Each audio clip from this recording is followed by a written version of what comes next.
it, guys. The bash bar is completely done, and this bash bar took several weeks, several hours of manpower, but you know what, guys, it came out absolutely perfect.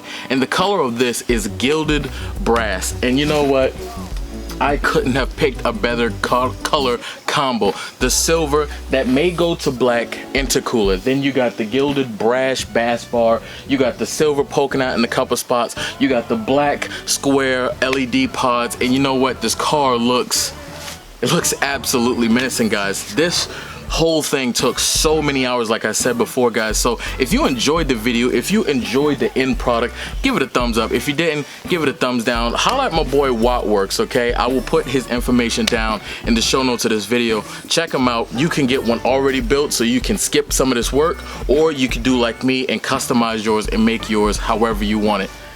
I just can't stop looking at it. So many things that we still have to do, but this was an integral part. This was a very important part because the intercooler has to be mounted for the turbo to go on the car and for everything else to start working.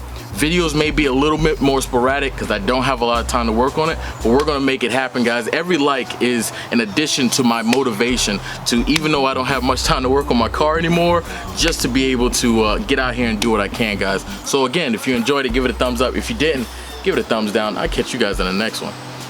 Peace.